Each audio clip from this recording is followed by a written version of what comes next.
नमस्कार, घटना चक्र बुक वीडियो के इस शैक्षणिक मंच पर आपका स्वागत है।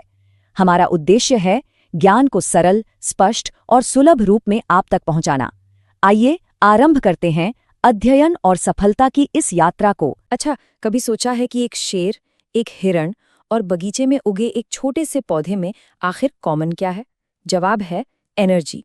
जी हाँ, एक ऐसी अदृश्य ताकत जो कुदरत के हर एक पहलू को चलाती है। तो आज हम उन्हीं आसान से नियमों को समझने वाले हैं जो इस पूरे एनर्जी के खेल को कंट्रोल करते हैं। तो सबसे बड़ा सवाल यही है, ये सारी की सारी एनर्जी आती कहाँ से है और फिर आखिर में चली कहाँ जाती है? यह कुदरत के सबसे बड़े रहस्यों में से एक है और इसका जवाब समझना मतलब हमारे प्लैनेट पर जिंदगी के वजूद को समझना है। तो इस पहेली को सुलझाने के लिए हमें फिजिक्स के एक ऐसे नियम से शुरू करना होगा जो सितारों से लेकर छोटे छोटे कीड़ों तक सब पर लागू होता है। इसे कहते हैं थर्मोडायनामिक्स का पहला नियम। ये समझिए कि एनर्जी के लिए ये एक तरह की रूल बुक है। इसको ना ऐसे समझिए, मान लीजिए कि एनर्जी एक बहुत बड़े जादूगर की तरह है। ये कभी गायब नहीं होती, बस अपना रूप बदल लेती है। सूरज की रोशनी पौधों के लिए खाना बन गई। फिर जब किसी खरगोश ने उस पौधे को खाया तो वही एनर्जी उस खरगोश की दौड़ बन गई। है तो वो वही, बस उसका भेस बदल गया है। ये एक परफेक्ट बैलेंस है। जब सूरज की एनर्जी का एक रूप खत्म होता है तो पौधे में केमिकल एनर्जी का उतना ही बड़ा रूप सामने आ जाता है। कुछ भी बर्बाद नहीं होता, सब कुछ बस बदल जाता है। लेकिन एनर्जी का बने रहना तो कहानी का सिर्फ आधा हिस्सा है। दूसरा नियम हमें कुछ और भी दिलचस्प बताता है। आखिर क्यों एनर्जी का बहाव हमेशा एक ही दिशा में होता है?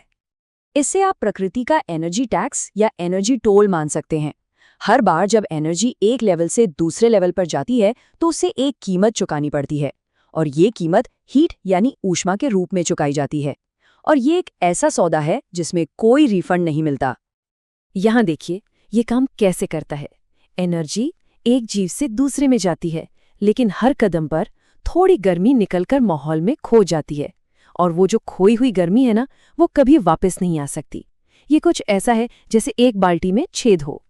ये एक तरफा बहाव ही वो वजह है कि फूड चेन हमेशा पौधों से शुरू होकर शिकारियों पर खत्म होती है। एनर्जी कभी भी पीछे की तरफ नहीं बह सकती। ये प्रकृति का एक ऐसा नियम है जो कभी नहीं टूटता। तो जब आप फिजिक्स के इन दो पावरफुल नियमों को एक साथ रखते हैं तो आपको इकोलॉजी का एक बहुत ही सरल लेकिन गहरा नियम मिलता है। एक ऐसा नियम जो ये तय करता है कि हमारे ग्रह पर कितने जानवर मौजूद हो सकते हैं। इसे कहते हैं 10% का नियम। ये नंबर 10% सब कुछ बदल देता है। यही वो मैजिक नंबर है जो ये कंट्रोल करता है कि फूड चेन के हर एक स्टेप पर कितनी लाइफ फोर्स आगे बढ़ेगी। सिर्फ 10%। जरा सोचिए, एक पौधे में मान लीजिए 100 यूनिट एनर्जी है। जब एक हिरण उसे खाता है ना, तो उसको सिर्फ 10 यूनिट ही मिलती है। बाकी की 90% तो हिरण को अपनी बॉडी गर्म रखने में, इधर उधर घूमने में, मतलब बस जिंदा रहने में ही खर्च हो जाती है। और जब कोई भेड़िया उस हिरण को खाता है तो उसे मिलती है सिर्फ 1 यूनिट एनर्जी। ये तो बहुत बड़ी गिरावट है।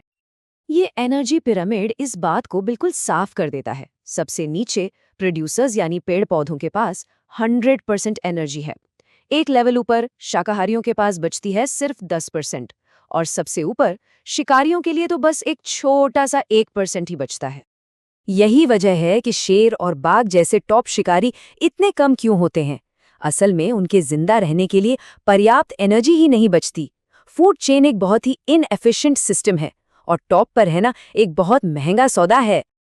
और ये मामला और भी मुश्किल हो जाता है। बड़े शिकारियों को सिर्फ अपनी बॉडी गर्म रखने और घूमने फिरने के लिए ही अपनी एनर्जी का एक बहुत बड़ा हिस्सा जलाना पड़ता है। उनका मेटाबॉलिज्म एक तेजी से जलती हुई भट्टी की तरह है जो उन्हें जिंदा रहने के लिए लगातार शिकार करने पर मजबूर करता है। तो एनर्जी के इन सारे नियमों का आखिर मतलब क्या है हमारे लिए?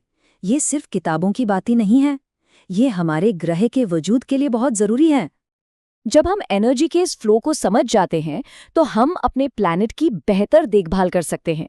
ये हमें बायोडाइवर्सिटी को बचाने, अपने इकोसिस्टम को हेल्दी रखने और ये पक्का करने में मदद करता है कि आने वाली पीढ़ियों के लिए भी रिसोर्स बचे रहें। ये सब कुछ आपस में जुड़ा हुआ है। तो अगली बार जब भी किसी जंगल में या पार्क में टहल रहे हों, तो जरा उस अनदेखी एनर्जी के बारे में सोचिएगा जो आपके चारों ओर बह रही है। ये हमें याद दिलाता है कि हमारा ये जो ग्रह है ये कितना नाजुक और कीमती है, जहाँ हर एक कदम पर 90% एनर्जी बस खो जाती है। ये एक ऐसा बैलेंस है जिसे हमें हर हाल में बचाना ही होगा।